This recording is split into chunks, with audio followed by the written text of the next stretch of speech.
Hi, Roger. I'm good. How are you? I love that guy. And there's Phil Young.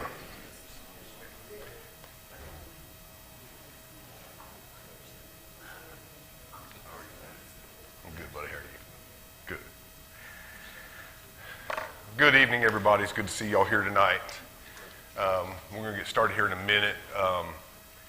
We've got a lot of people on our prayer list. Found out this morning that Barry Kennedy, the preacher at East Main, his father passed away. I texted him this morning. We'll keep them in our prayers. Ainsley Thompson, who is a student at Ingomar, she's in the same class with Clayton and Tara and them. She has, is it a tumor or cancer? It's a tumor, or it's a cancerous tumor, whatever. But she's not doing well at all, and her family really need our prayers. You know how hard that is for a family to be going through something like that with a young lady, a daughter. Any other updates on any of the sick? I know it's not major, but Lily goes for an echocardiogram Friday to see how significant a heart murmur she has. Okay. So Lily's having the EKG Thursday? Friday. I'm sorry, Friday. Well, still, it's Lily.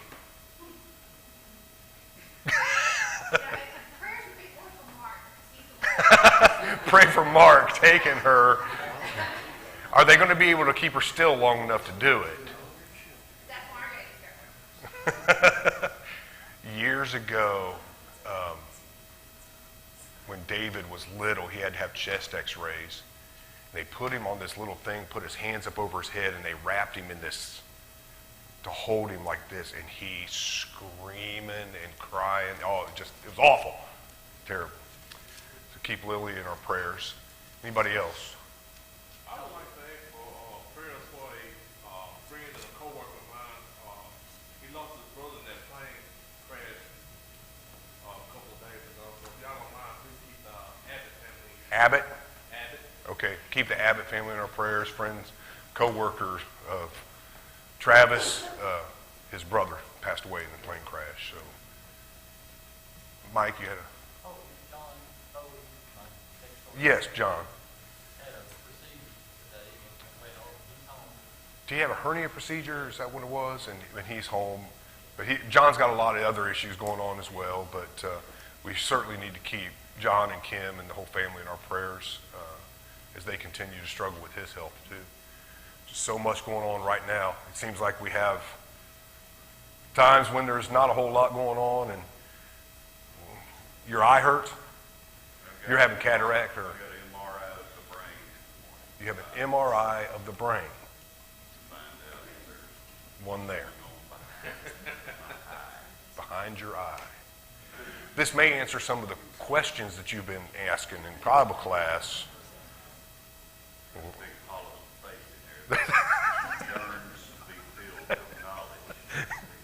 You're asking the wrong guy. What, he was asking the wrong guy? Thanks for lightening up the mood there. You're having an MRI tomorrow? Or is that what you said? No, but at 7, I'll be at Two Sisters. You're going to come over and have coffee. Lots of problems.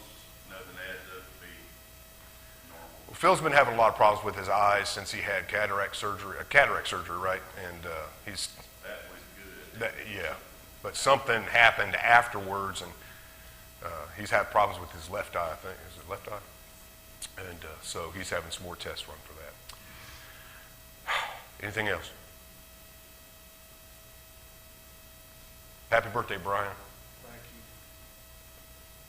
you. He said 1 year closer to retirement. I said, practically retired now the way it is. Still younger than Shelby, though. All right. Clint, will you lead us in a word of prayer this evening, please?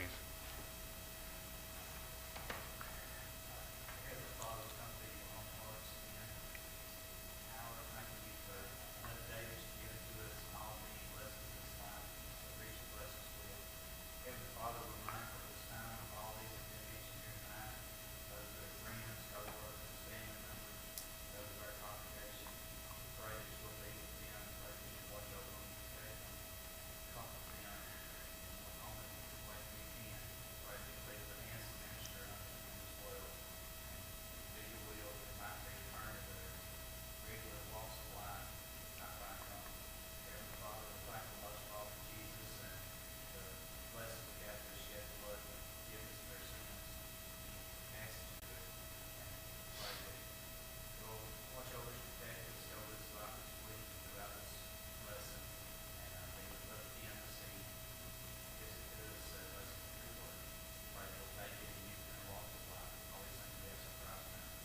Amen. Thank you, brother. All right, Exodus chapter 23. We've got to get moving here because we're next week we begin a new quarter. Sunday, Andy Clemmer is going to take over the Sunday morning class, and Paul has a lot of questions from last Sunday he's going to address with Andy Sunday. And then summer quarter, I'm going to go into room 12 and teach, and Kevin Simmons is going to come in here on Wednesday night. So I'll be in room 12 for 3 months, and Kevin will be in here. So I want to try to get through Exodus in the next 3 months. We'll finish it up before Kevin comes in here and takes over this class. So, chapter 23. We're kind of in the midst of these laws, right? I mean, the Ten Commandments weren't the only law that was given to Moses at Sinai. There are 613 laws in the Old Testament that the Jews had to abide by. And we have, I was joking with somebody on the phone today, we have, 130 of them or so here. The rest of them are in Leviticus and Numbers. But in chapter 23, we continue with some of these laws. So in verses 1 through 9, we have laws concerning justice. Let's read this together. You shall not bear a false report, and do not let your hand, do not join your hand, with a wicked man to be a malicious witness. You shall not follow the masses in doing evil, nor shall you testify in a dispute so as to turn aside after a multitude in order to pervert justice. Nor shall you be partial to a poor man in his dispute. If you meet your enemy's ox and his donkey wandering away, you shall return it to him. If you see the donkey of one who hates you lying helpless under its load, you shall refrain from leaving it to him. You shall surely release it with him. You shall not pervert the justice due to your needy brother in his dispute. Keep far from a false charge. Do not kill the innocent or the righteous, for I will not acquit the guilty. But you shall not take a bribe, for a bribe blinds the clear-sighted and subverts the cause of the just. You shall not oppress a stranger, since you yourselves know the feeling of a stranger, for you also were strangers in the land of Egypt. Okay. So don't raise a false report. Don't swear as a false witness. Return your enemy's property. Keep from lying. Do not kill the innocent or the righteous. Do not take a bribe. These are just kind of general laws of righteousness. You think about this. Any thoughts or comments on these? I don't want to. I told Brother Bill I was going to talk a lot, but I really don't want to. Any thoughts or comments on these? Any question about any of these?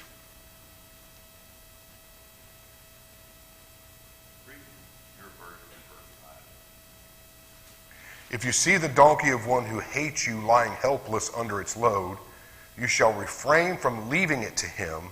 You shall surely release it with him. That's the New American Standard. What's yours say? It says, if you see the donkey of one who hates you lying under its burden, and you would refrain from helping it, you shall surely help him with it. Right. So let me tell you a story. This is what I do. When I was growing up, I had a mortal enemy. His name was Rudy Bartley. And me and Rudy did not get along. And Rudy and I had several scraps through the years. And we were in high school. And by that time, even though we grew up kind of in the same community, by the time we were in high school, we were in a big enough school, big enough area that we didn't see each other a whole lot, right?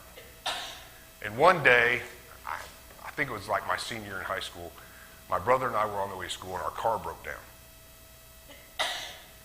And pulled up beside us was Rudy Bartley. What do you think he did? He did. He stopped and helped.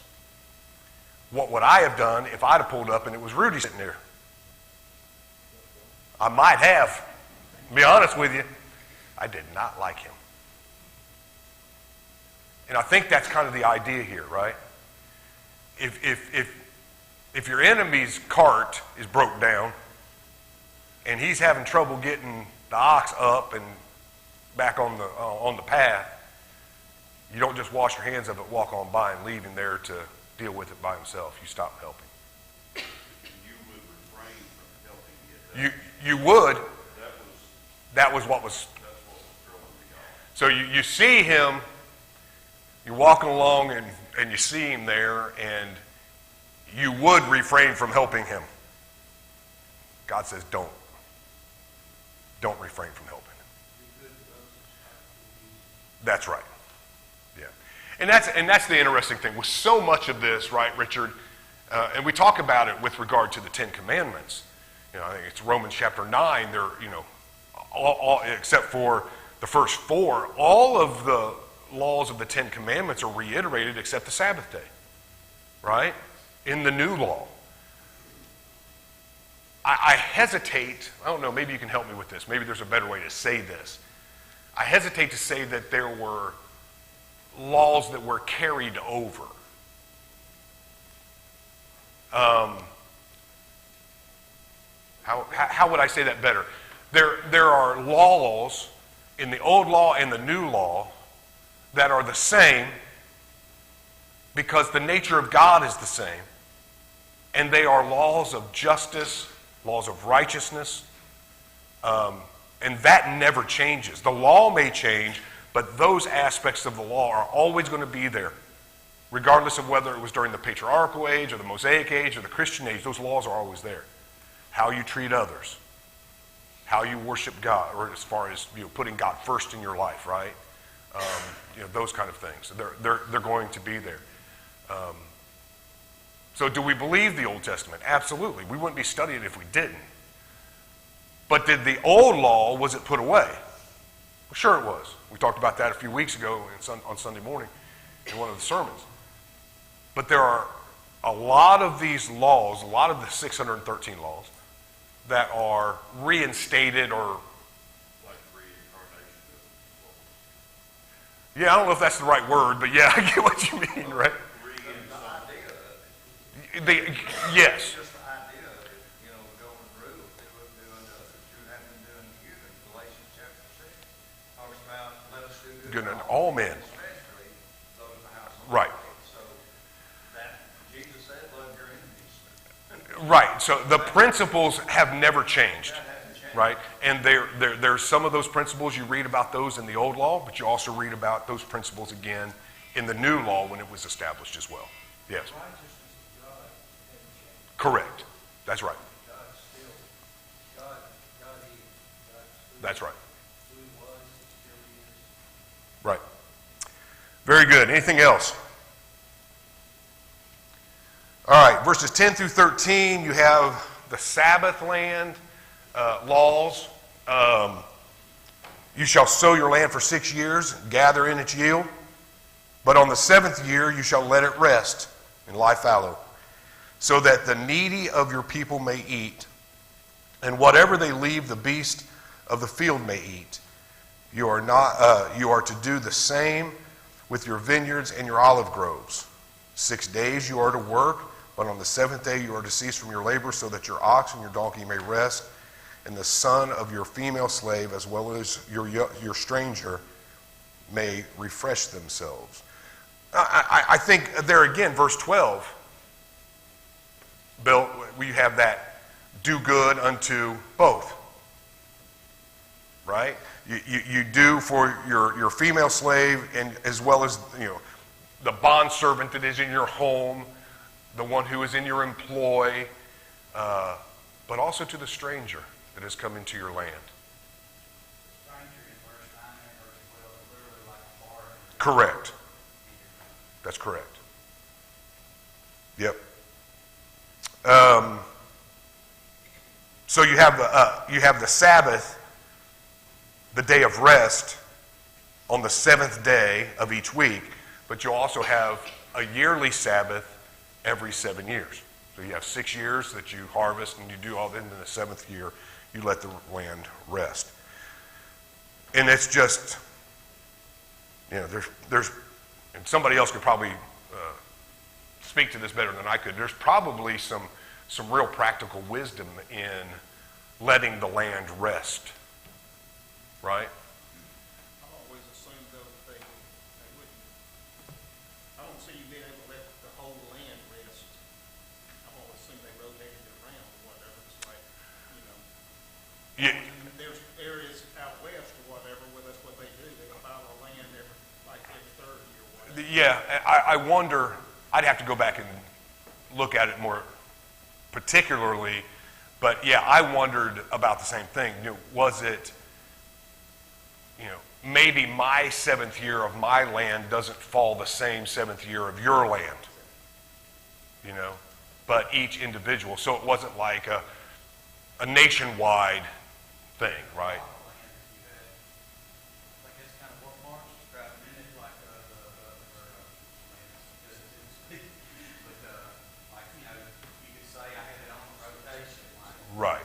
You might have 7 sections and you rotate Maybe. section every other year. Could be. Something like that. I don't know either. I don't. But the principle of rest, and I think that's important for us. So it's important by the reading of that. So like this section that I'm leaving fallow, Mm-hmm. the poor folks could come though if they so desired, and if they want to make a little crop, I guess on part of that they could from what it reads, but it says that they won't go hungry. Right. I kind of looked at it the same way as the story of Ruth. There was part of the harvest that fell by the wayside that they weren't to take up, that they were to leave. So there's some principle there of allowing whatever surplus of the land there was, or whatever maybe happened to grow naturally, or I don't know. But yeah. Okay.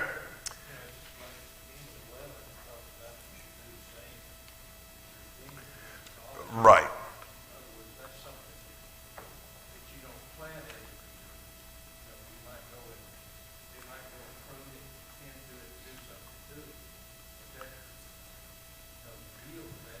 Well, and I think you're right there, especially with regard to that last part of verse 11. You're not going to go out and plant grapevines every year. But every 7th year, you're not to go out and harvest them. You're to leave them for others. That's really good design. I mean, I know. Sure. Think about it, kind of like how people around here talk about, back in the 30s, they had work programs to help people. But it's kind of like that. Sure. You're giving to the poor, Right. but you still got to get up and go be lazy. Right. Absolutely. All right. Verses 14 through 19. I probably spent more time on this in chapter 23, Phil, than anything else, trying to figure out the feast days and the feast years, and or the feast of the year. Verse 14, and let's read through this and then we'll talk about it. Verse 14, 3 times a year you shall celebrate a feast to me. You shall observe the feast of unleavened bread. For 7 days you are to eat unleavened bread, as I commanded you, at the appointed time in the month of Abib. For in it you came out of Egypt. So the month, we've already read that, the month that they came out of Egypt, that became the first month of the year for them. That was the beginning of the year for them. Also, you shall observe the feast of the harvest, of the first fruits of your labors from what you sow in the field. Also the feast of ingathering at the end of the year, when you gather in the fruit of your labors from the field. 3 times a year, all your males shall appear before the Lord God.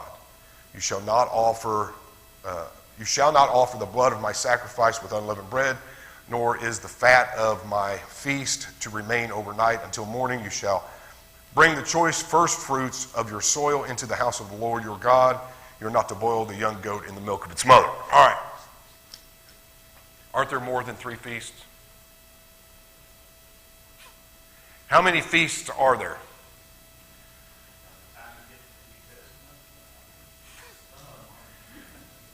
It would be interesting to see if you had a 12-month calendar laid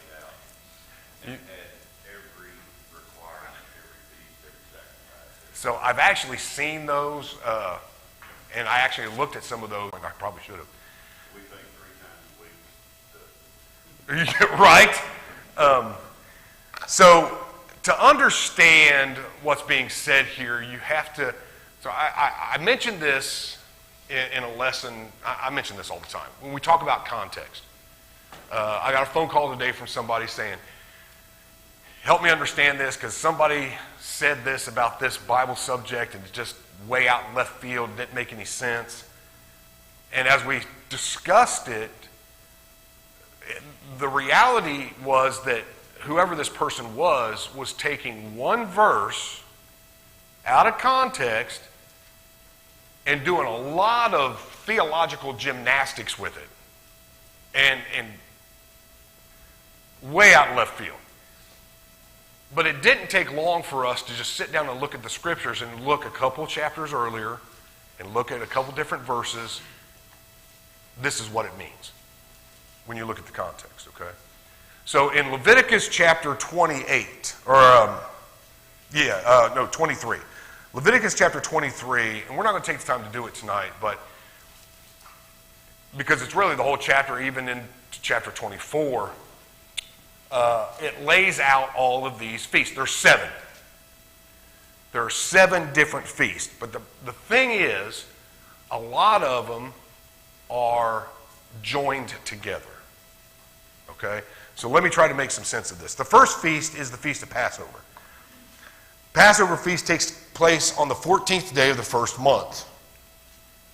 On the 15th day of the first month, so the next day after Passover, is the Feast of Unleavened Bread.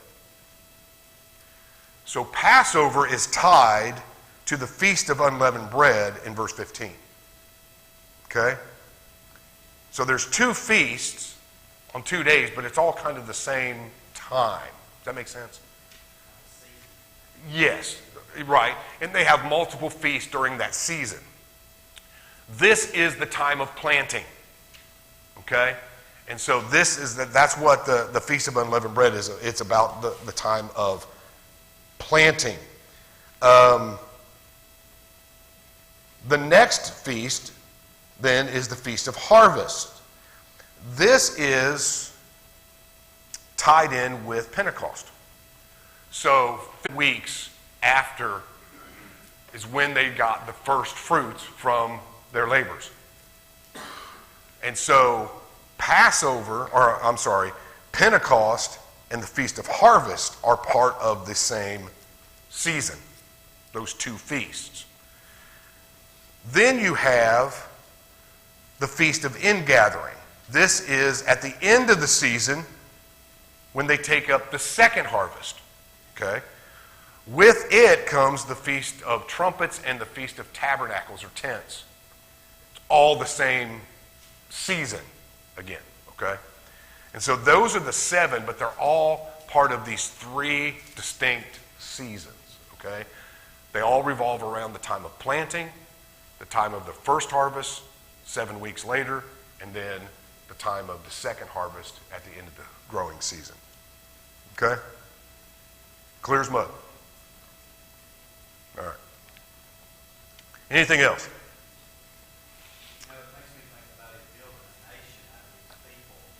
You know, one of the things that brings people together, you know, is common things Sure. you can engage in. You know, of course, they all going to have to be part of the performance and make a game of food, you know. And so, but these are the kind of things that Well, it builds the community, and it keeps the community together, right? So they may leave and go about their business, and they all go out and plant. But then they come together, and they remember what God has done for them, how God delivered them out of Egypt, the Passover, the beginning of the year, the beginning of the season, and this tradition that binds them together and holds them together. And then Pentecost and the first fruits and how God has continued to bless them in the promised land. They didn't have to work when they came in. Everything was provided for them. God has provided. And then at the end of the season, God continues to provide through the years. And it's this, and we do the same thing today, right? We come together on the first day of each week to do what? Take the Lord's Supper, to worship. But is that all we're doing? The mic fell. Probably because it's dead.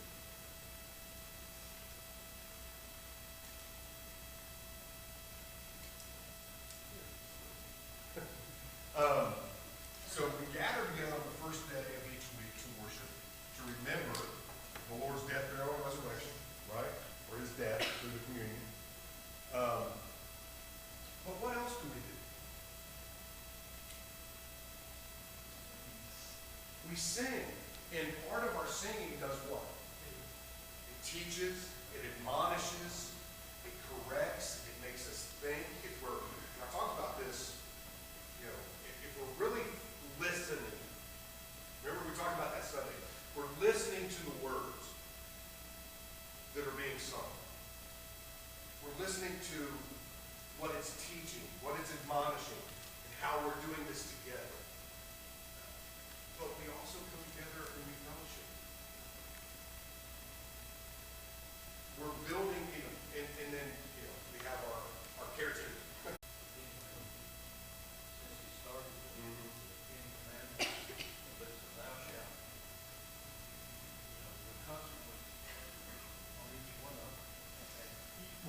Yes. So There's consequences in everything God says when he says thou shalt. yes.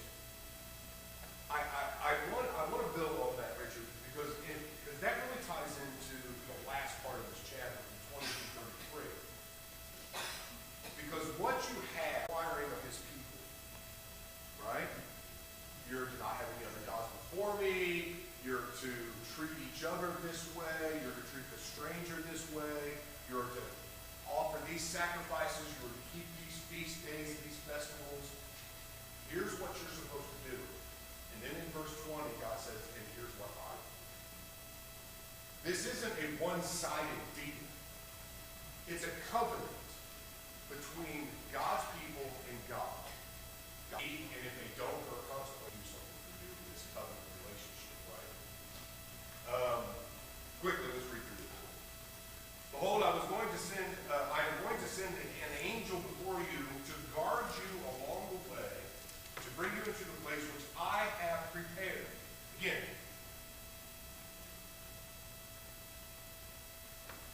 why have they been in Egypt for 400 years and just now leaving? Don't forget there's a part of this that God is preparing the land for them. Did God forget his people? No. And do we always get what we need or what we want on our time or on our terms? No. We need to remember that God is preparing something. What did Jesus say? John 14. I go to prepare a place for you. Well, how long does it take, God, to prepare my place? I'm ready. It's not time. And when it's time, it'll happen. But it's on God's time. Okay? He said, I have prepared this place for you. Be on your guard before him and obey his voice. Do not be rebellious towards him, for he will not pardon your transgressions, since my name is in him. There's the consequence. Right? But if you truly obey his voice and do all that I say, then I will be an enemy to your enemies and an adversary to your adversaries. For my angel will go before me and will bring you into the land of the Amorites, the Hittites, the Perizzites, the Canaanites, the Hivites, and the Jebusites, and I will completely destroy them. Who's going to destroy these people? No. When they get there, things kind of, of course, Jericho, pretty clear, but then I'm going to do it, but I'm going to use you as the means to do it. Don't forget, power is coming from God. Thank you. Good discussion there. 25, you shall serve the Lord your God, and he will bless your bread and your water, and I will remove sickness from your midst. There shall be no one miscarrying or barren in your land.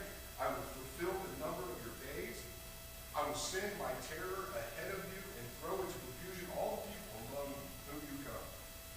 And I will make all your enemies turn their backs to you. I will send hornets ahead of you so that they will drive out the Hivites, the Canaanites, and the Hittites before you. I will not drive them out before you in a single year, that the land may not become desolate and the beasts of the field become too numerous for you. So God's telling them here, and this is going to be a problem later. God's already telling them there, I'm not just going to wipe them all out in one. You're not just going to march in and just march through and take them all out. Because if you do, it's going to destroy the land. So I'm going to do this piece by piece, but he's already told him what? When you go in, there's some of them still going to be living there for a while.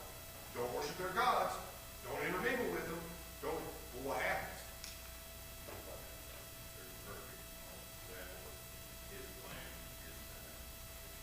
That's right.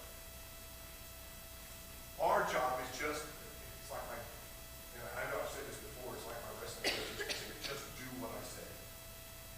God is saying here, just do what I say. If you'll just do what I say, it'll work. And I think sometimes, I think a lot of times, most of the time, how often do we really, what does it mean to trust in the Lord? What is faith? So faith is trust in action, right? I have faith in God. That means I trust in Him and it moves me to act. But how many of us really have that kind of faith? God's time, God's power, God's planning. Does anybody else struggle with that? It's usually when we look back, we see that. Yeah, absolutely, Bonnie. Oh, there's, hopefully that's the wisdom of age, too. I didn't say anything about age, I was just telling you. I didn't mean your age, I just meant. But it's certainly easier as we get older to look back, right? But when we're younger, there's not much covenant with them or with their gods. They shall not live in your land because they will make you sin against me. This is a warning now. Right? For if you serve their gods, it will surely be a snare. So, then in chapter 24, the people affirm this covenant with God. The people say, so God says to Moses, verse 1, "Have all the words of the Lord." He then arose early in the morning and built an altar at the foot of the mountain with 12 pillars for the 12 tribes of Israel. He sent young men and the sons of Israel, and they offered burnt offerings and sacrifices, young bulls, as a peace offering to the Lord.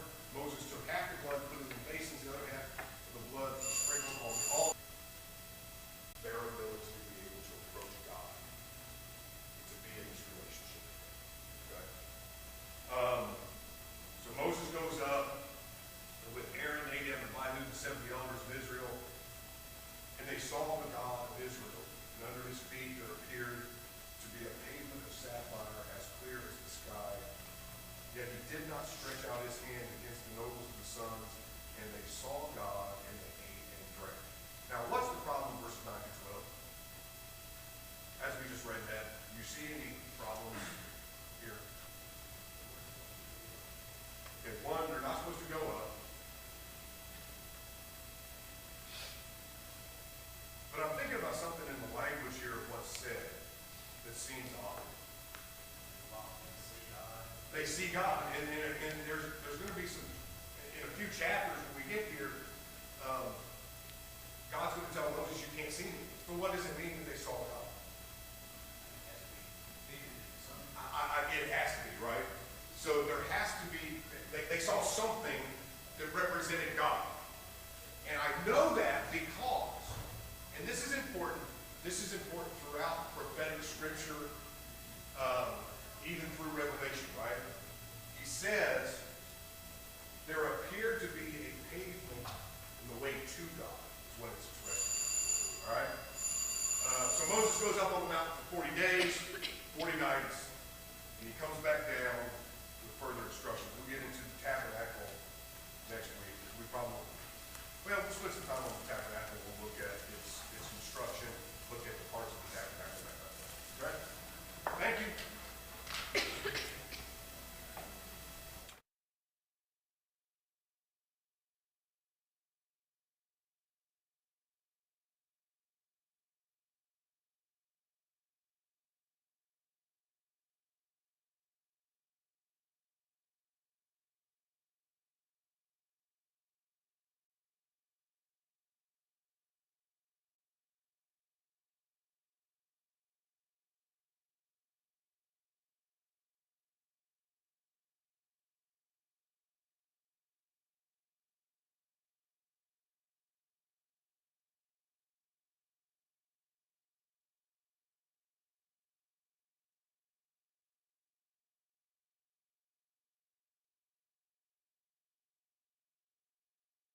she's struggling with her health. Heather Adams, this is the sister of Stephanie Simmons, is having a biopsy. Barry Whitaker is the nephew of Jerry Grimmett, and he is in the final stages of cancer. And Georgia Shockley is beginning another round of cancer treatments. We do rejoice with Ella Porter, who was baptized this Sunday at CYC. It was assisted by Owen Clayton, so very good news there. We can all help Ella in her start as a Christian. And congratulations to Kayla Meredith and Hunter Jennings on their engagement to be married on June the 8th. We have a thank you card from Pineville. It says, thank you for the fresh fruit, meat, and snacks you brought to us February 23rd. This special project helps us out so much with our food needs here on our campus. We are proud you support our children. May God bless you in all your good deeds. Sincerely yours, John O'Keefe, Executive Director. Some things coming up. Care Team 2, this is Phil and Paige's group, needs to meet with as many as can Sunday after the fellowship meal, trying to get that team kick-started and see what they want to do. The men's coffee is tomorrow morning at Two Sisters Diner, 7 a.m.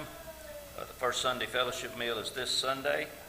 There will be an elders, deacons, and minister meeting following lunch at 1 o'clock. And also Care Team 1, this is Tim and Colleen's group, will meet Sunday, March the 10th in the fellowship building following service for lunch, finger foods, and a meeting. Also girls, lads to leaders this Sunday, and all need to be there, please, it says. Also flyers for our 3rd annual Northeast Mississippi Lectureship are on the table in the foyer. Please invite your family, friends, neighbors, and co-workers to this lectureship. Our order of worship tonight will be singing by Clay Jennings, opening prayers, Terry Stubblefield. Our devotional will be by Greg Clayton, and Steve Todd will have our closing prayer.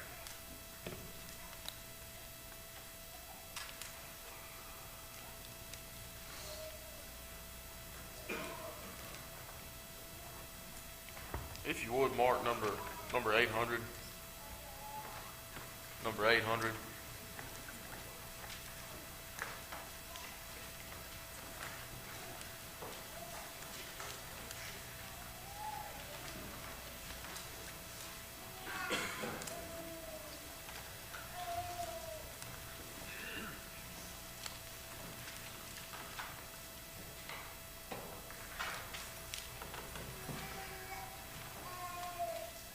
If you would, turn number 841. 841.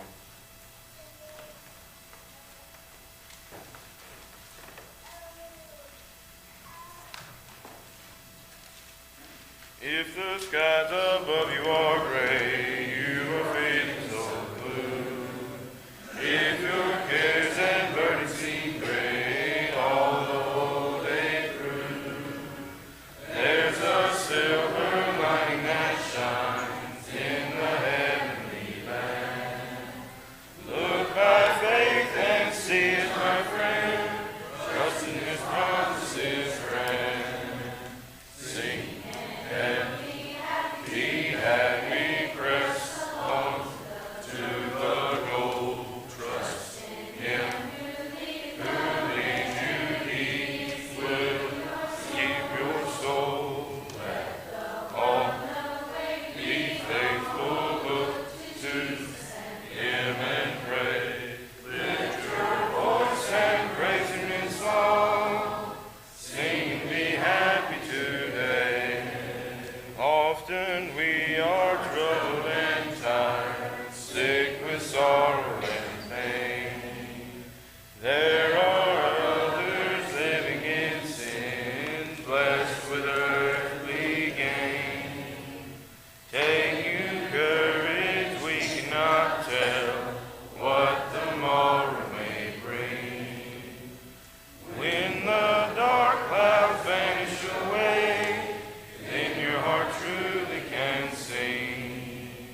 And pray for one another that you may be healed. The effective, fervent prayer of a righteous man avails much.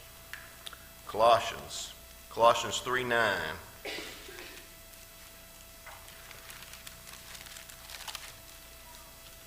Says, do not lie to one another, since you have put off the old man with his deeds, and have put on a new man who is renewed in knowledge according to the image of him who created him. You know, accountability goes against a lot of what we believe, what our natural things go. We want to do it ourselves. We want to be our own person, solve our own problems. Don't want anybody to tell us what to do, or anybody to help us do what we need to be done, or don't want anybody telling us what we need to believe. But you know, God says in Romans chapter 12, verses 3 through 5, says, for I say, through the grace given to me, to everyone who is among you, not to think of himself more highly than he ought to think, but to think soberly, as God has dealt with each one a measure of faith. For as we have many members in one body, but all members do not have the same function. So we being many are one body in Christ, and individual members of one another, having the gifts differing according to the grace that is given to us. Let us use them in prophecy. Let us prophesy in portion and in faith. Okay, so we don't need to think too highly of ourselves. And we also read in here that we are connected. We are, the church family are connected to each other. We are joined to each other. We can't stand independent of each other. I need you, and you need others. We all need each other to get through this world. And we need to hold each other accountable for that. 1 Corinthians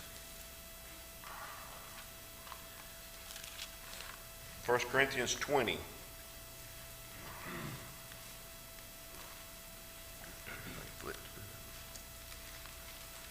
1 Corinthians 12, 1 Corinthians 12, verse 20. But now indeed there are many members, yet one body. And the eye cannot say to the hand, I have no need of you, nor again the head to the feet, I have no need of you. No, much rather those members of the body which seems to be weaker are necessary, and those members of the body which we think to be less honorable, on these we bestow greater honor. And our unpresentable parts having given greater honor to that part which it lacks, and there should be no division in the body, but that the members should have the same care for one another. Okay, and if one member suffers, all members suffer, and if suffers with it, or if one member is honored, all members rejoice with it. Because we are this church family and depend so much on each other, we have to feel a responsibility and accountability for each other and all the parts working together. You know, some people want to avoid this accountability topic. They don't like confrontation. They don't want to, part of being accountable for your brother and sister is rebuking them, maybe challenging them, warning them, admonishing them. It may be necessary at times. But also a part of this accountability that we have for each other is the fact that we need to support each other, encourage each other, give advice to each other, or just give a hug to another, encouraging, or just being there when one person's doing something or another person's doing something, just being there for them if they need us. Let's flip over to Ecclesiastes right quick. Ecclesiastes 4, 9 through 12. Two are better than one, because we have a good reward for their labor. For if they fall, one will lift up his companion. But woe to him who is alone when he falls, for he has no one to help him up. Again, if two lie down together, they will keep warm. But how can one be warm alone?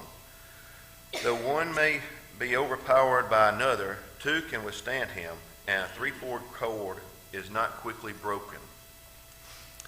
You know, we need to be there for each other and work for each other and support each other. And that's all a part of this, being accountable to each other. But let's end with this. 3 questions. What is it for me?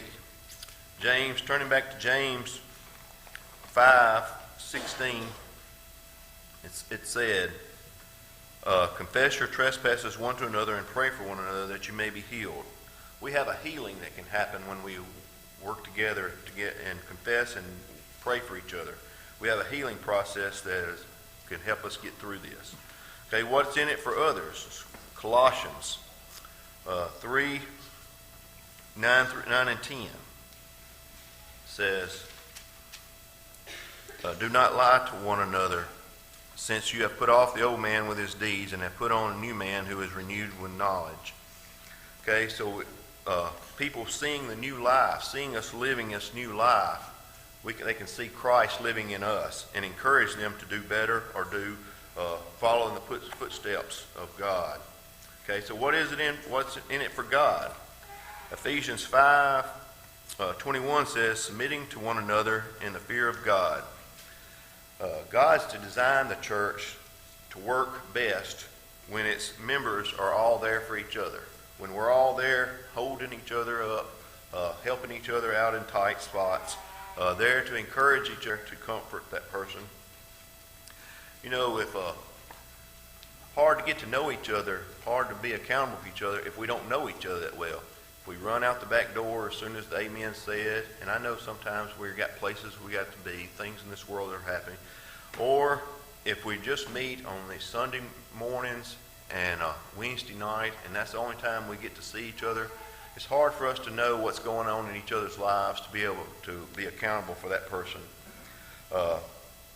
There's many opportunities for us to grow together, to love each other, and there's also opportunities for us to help others in doing that same and following that same path. We have the care groups and stuff like that we are starting up, and please be active in all of these things and everything we do. If you have anything in your life that you need to be accountable for, we take this time to be there to assist you, to love you, and to pray for you. And if you're not a member of the church and don't have your brothers and sisters there to hold on to and to help you, please come and as we stand and sing.